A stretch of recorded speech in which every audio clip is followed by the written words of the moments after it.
Bonjour à tous et bienvenue dans cette édition.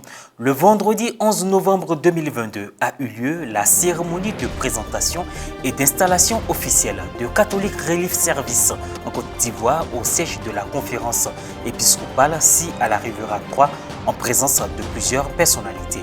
Créée en 1943, cette institution caritative internationale exerce dans 117 pays à travers le monde, dont 11 en Afrique. Lors de cet événement, marqué par des allocutions, Monseigneur Bruno Essoyedo, évêque du diocèse de Bodougou et président de la commission épiscopale pour la pastorale sociale, a affirmé que la collaboration entre Caritas États-Unis et Caritas Côte d'Ivoire se fera selon les principes directeurs du partenariat déjà établi par Caritas Internationalis, leur fêtière. La cérémonie d'inauguration de la grotte mariale Notre-Dame de toute grâce de la paroisse Sainte-Marie de la zone de Boaké a eu lieu le dimanche 30 octobre dernier en présence de nombreux fidèles. Promotion du développement humain intégral par des actions concrètes et approches durables. Le vendredi 11 novembre dernier s'est tenue au siège de l'épiscopat ivoirien la cérémonie de présentation et d'installation officielle de Catholic Relief Service en Côte d'Ivoire. Cette présence renforcera son soutien et ses relations avec la Caritas nationale pour répondre aux besoins sanitaires, éducatifs et sociaux des populations locales. Reportage Paul-Henri Akichi, Maria Bissé. La cérémonie de présentation et d'installation officielle de Catholic Relief Service CRS ou Caritas États-Unis en Côte d'Ivoire a eu lieu le vendredi 11 novembre 2022 au siège de l'épiscopat ivoirien Si à la Riviera 3 en présence de nos pères évêques.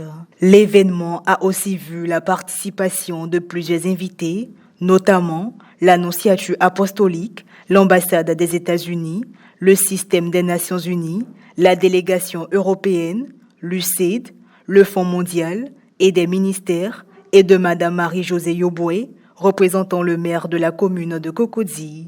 Catholic Relief Service CRS est fondée en 1943. Agence humanitaire officielle de la communauté catholique des États-Unis, elle offre une assistance aux populations les plus vulnérables dans plus de 100 pays dans le monde, sans distinction de race, de religion ou de nationalité. L'organisme travaille avec les partenaires des églises locales, dont la Caritas. Le partenariat au sein de la Confédération Caritas est une alliance exprimant la solidarité envers les membres des églises locales.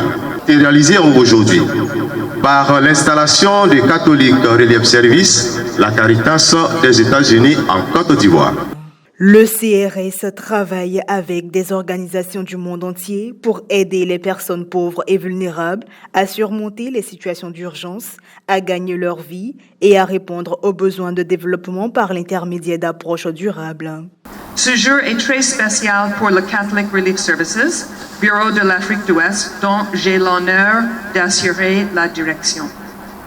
En effet, la présence du CRS en Côte d'Ivoire a été un processus un peu long, mais passionnante, tant dans la découverte mutuelle entre des acteurs dans le pays que l'enregistrement de succès d'État. Nous attribuons à la présente cérémonie d'ouverture du bureau deux objectifs. Celui de matérialiser notre engagement à contribuer à l'épanouissement des populations en Côte d'Ivoire, mais aussi celui de célébrer la fraternité et la commune entre deux conférences épiscopales, celle des évêques catholiques de Côte d'Ivoire et celle des États-Unis. Nous envisageons la présence d'un bureau CRS en Côte d'Ivoire comme une mission prioritaire. Respecter la dignité humaine et améliorer la qualité de vie des populations dans un monde où règne la justice et la paix, telle est l'ambition de Catholic Relief Service CRS, qui est en adéquation avec la mission sociale de l'Église catholique. Au moment où nous consolidons cette dynamique de coopération fraternelle avec CRS, je voudrais faire mienne cette belle réflexion sur la spiritualité que le pape Saint Jean-Paul II appelle la spiritualité de communion. Sur cette base, l'installation de CRS en Côte d'Ivoire nous aidera à valoriser et à développer les moyens pour un partenariat authentique, comme le qualifie la grande famille Caritas Internationalis. Un partenariat authentique signifie un engagement à long terme à l'égard d'objectifs convenus basés sur des valeurs partagées, les stratégies et l'information. Monsieur Jacques Kaboré, chargé de partenariat et de renforcement de capacité à CRS Burkina Faso Côte d'Ivoire, a pour sa part axé son exposé sur la présentation du CRS. Création, mission, identité catholique jusqu'au concept de partenariat, suivi de la présentation du country manager président du CRS en Côte d'Ivoire. Les évêques ivoiriens, depuis 2017, ont sollicité l'installation du CRS en Côte d'Ivoire dans le but de permettre aux membres de la Caritas nationale d'élargir l'éventail de leurs actions. La cérémonie d'installation de Catholic Relief Service a été marquée par des interventions du chargé de l'Annonciature à Tukola, de M. Richabel, ambassadeur des États-Unis en Côte d'Ivoire, de Madame la ministre chargée de la solidarité et de la lutte contre la pauvreté, Madame Miss Belmondo Godot. L'un des moments forts de cette cérémonie a été la distinction de certains membres du CRS. Catholic Relief Service CRS, à l'instar de Caritas Côte d'Ivoire, fait partie des 165 organisations membres de la grande famille Caritas Internationalis, reparties dans 193 pays à travers le monde, dont le siège se trouve en la Cité du Vatican. Elle travaille dans une approche de développement humain intégral à renforcer le leadership local dans de nombreux domaines dont la santé, l'éducation, l'agriculture, l'insertion des jeunes et l'édification de la paix. Le père Barna Denguessan a procédé dimanche 30 octobre dernier à l'inauguration de la grotte mariale Notre-Dame de toute grâce de la paroisse Sainte-Marie de la zone de Boaké au cours d'une messe en présence de nombreux fidèles chrétiens. Un reportage de Firmin Suini, commenté par Mourel Poti. Les fidèles se sont rendus nombreux sur la paroisse le dimanche 30 octobre dernier pour dire merci au Seigneur et lui rendre toute la gloire.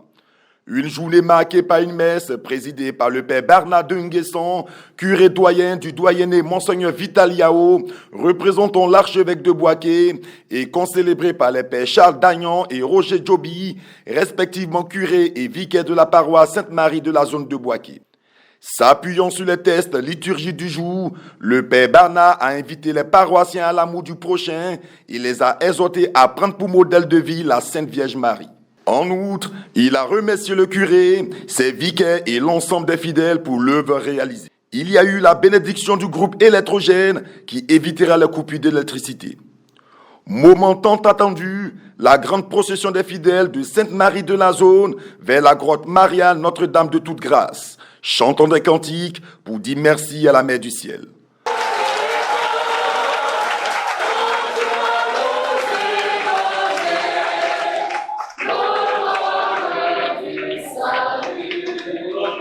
Au terme de cette cérémonie d'inauguration, le clergé et les paroissiens ont livré leur impression. Je souhaite une bonne fête à toute la communauté et nous continuons de prier pour que l'intercession de la Vierge Marie continue de nous accompagner afin que, au terme de la bénédiction de cette grotte-là, nous puissions recevoir les grâces nécessaires pour la croissance spirituelle de notre communauté et pour sa croissance à tous égards. Notre curé a fait un bon travail. C'est vrai, il a dit que c'est nous tous, mais c'est lui qui a eu l'idée et nous on a participé et voilà ce qui est sorti. Et nous sommes très contents de notre Vierge qui va intercéder pour nous. Aujourd'hui pour nous, la paroisse Sainte-Marie de la zone, c'est une grande joie qui habite chacun de nous ici. Savoir que notre paroisse porte le nom de Marie et avoir fait une œuvre aussi merveilleuse pour notre maman, nous ne pouvons qu'être heureux. Nous bénissons Dieu pour cela. Et voilà, ainsi se referme cette édition. Merci de nous avoir suivis. Merci de votre fidélité.